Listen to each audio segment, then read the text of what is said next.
प्यारे बच्चों, आज हम बदलती हुई सांस्कृतिक परंपराएं पाठ का अध्ययन करेंगे। देखिए बच्चों, सबसे पहले संस्कृति का अर्थ समझते हैं।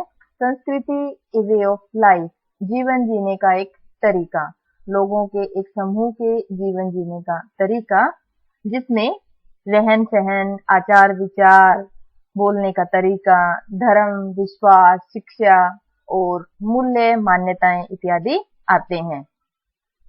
इसे समझने के लिए भारत का उदाहरण लेते हैं। देखिए बच्चों, अगर खान पान की बात करें तो दक्षिणी भारत में चावल प्रमुख रूप से खाया जाता है, लेकिन उत्तरी भारत में गेहूं ज्यादा खाया जाता है।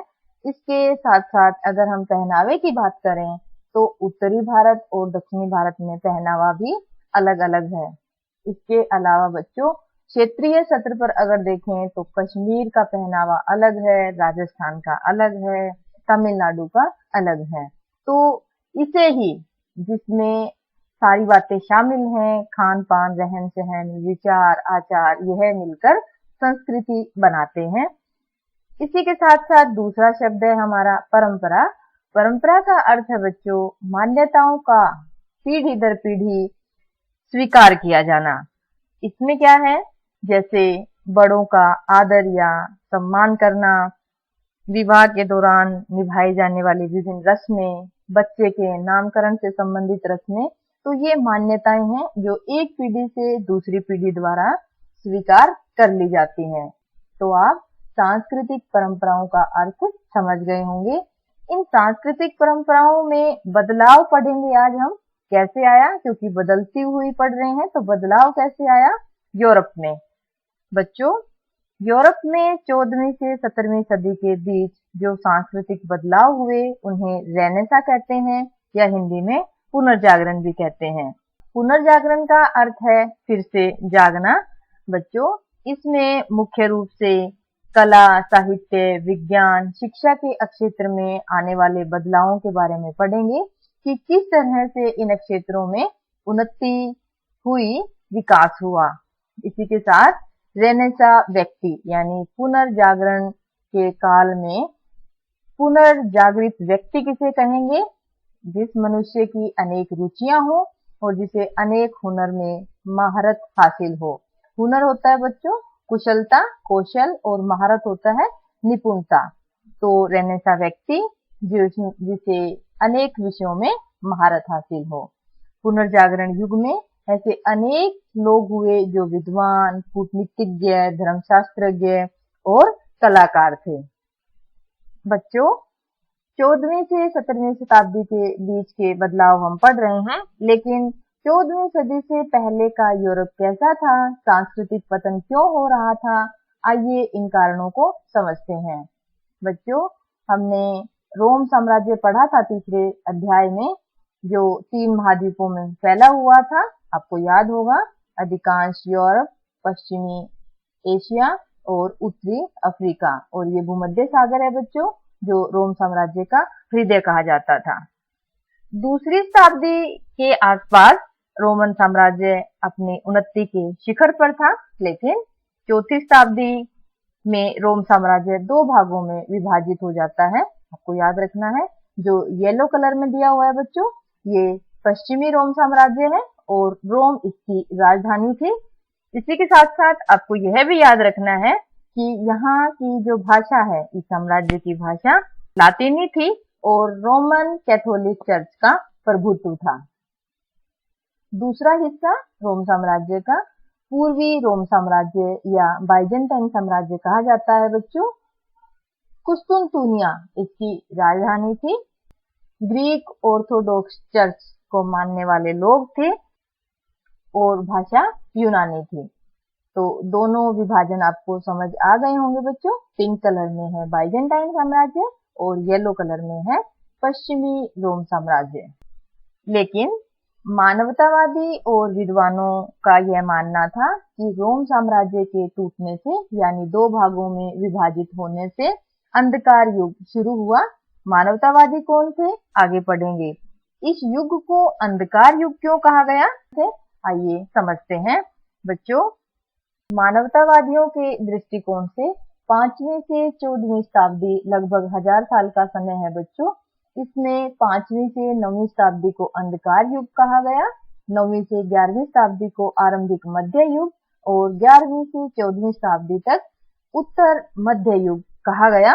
हालांकि अनेक इतिहासकारों ने इस काल के विभाजन पर सवाल भी उठाए हैं, लेकिन मानवतावादियों के दृष्टिकोण के अनुसार इसे मध्य युग कहा गया और इसे अंधकार युग मानने के पीछे मानवतावादियों और विद्वानों ने यह तर्क दिए कि इस समय विज्ञान, संस्कृति और स्वतंत्रता का ह्रास हो रहा था, पतन हो रहा था, शहरों का विनाश हुआ, विदेशी और आर्थिक व्यापार में हानि हुई और धार्मिक अंधविश्वास बढ़ते जा रहे थे।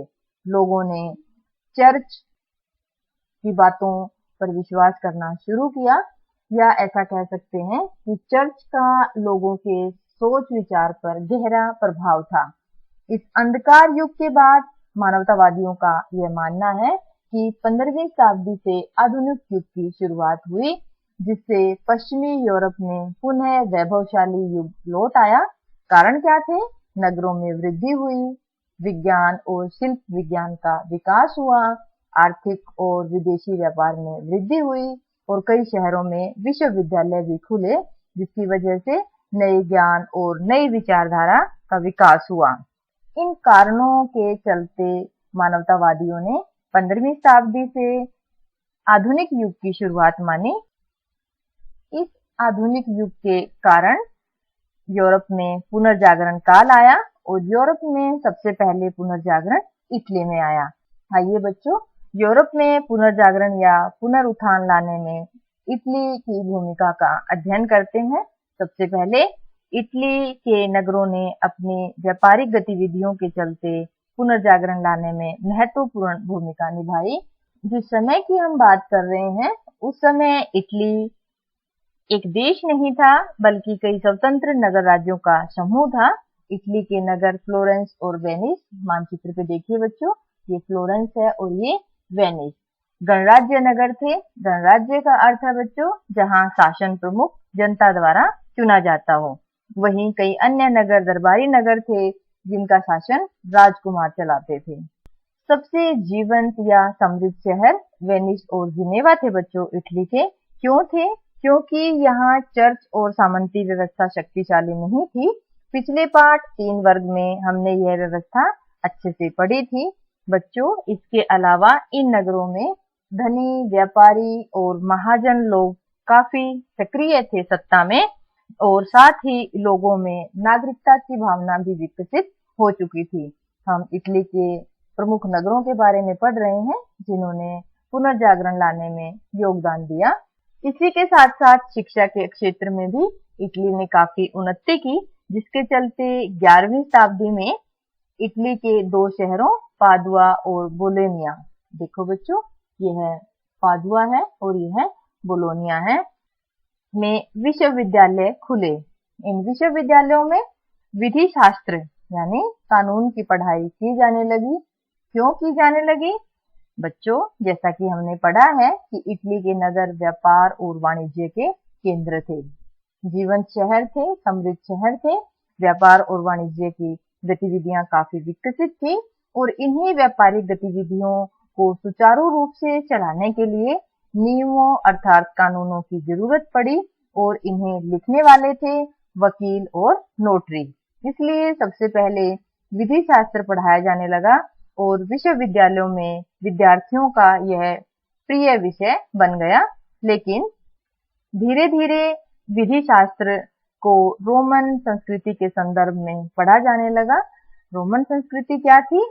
देखिए बच्चों, विद्वानों ने यह माना कि अंधकार युग से पहले रोमन संस्कृति एक विशिष्ट सभ्यता थी, संस्कृति थी। इन विद्वानों का मानना था कि विश्वविद्यालयों में इन प्राचीन संस्कृतियों के अध्ययन से एक नई संस्कृति का उदय होगा और इस संस्कृति को पहचान दिलाने में महत्वपूर्ण भूमिका फ्रांसिस्को पेट्रार्क ने निभाई। 19वीं सदी में इतिहासकारों ने इस संस्कृति को मानवतावाद का नाम दिया। 15वीं शताब्दी के शुरू के दशकों में मानवतावादी शब्द उन अध्यापकों के लिए प्रयुक्त किया गया जो व्याकरण, अलंकार शास्त्र, कविता, इतिहास और नीति दर्शन विषय पढ़ाते थे। इन क्रांतिकारी विचारों ने अनेक विश्वविद्यालयों का ध्यान आकर्षित किया और इसमें एक नया स्थापित होने वाला विश्वविद्यालय था फ्लोरेंस, जो पेट्रार्क, हमने पढ़ा ना, फ्रांचेस्को पेट्रार्क, इसका स्थायी निवास था बच्चों, स्थायी नगर था फ्लोरेंस। इस नगर ने 15वीं शताब्दी में काफी तरक्की हासिल की, काफी संपन्न शहर बन गया। इसी के साथ साथ फ्लोरेंस की प्रसिद्धि में दो लोगों का बड़ा हाथ था। इनमें से एक थे बच्चों दांते अलगिहरी, जो किसी धार्मिक संप्रदाय से संबंधित नहीं थे और उन्होंने धार्मिक विषयों पर लिखा। समय है इनका 1262 से 1321। इसके अलावा दूसरे व्यक्ति थे कलाकार जोटो, जिन्होंने जीते जागते रूप चित्र बनाए। उनके बनाए रूप चित्र पहले के कलाकारों की तरह बेजान नहीं थे। इसके बाद धीरे धीरे फ्लोरेंस इटली के सबसे जीवंत बौद्धिक नगर के रूप में जाना जाने लगा और कलात्मक कृतियों के सृजन का केंद्र बन गया। आज हमने पुनर्जागरण और इटली में मानवतावादी विचारों के विकास के बारे में पढ़ा। अगले वीडियो में हम सांस्कृतिक बदलावों में विज्ञान, कला और वास्तुकला की भूमिका के बारे में पढ़ेंगे। आशा है आपको ये सारे टॉपिक अच्छे से समझ आ गए होंगे। धन्यवाद।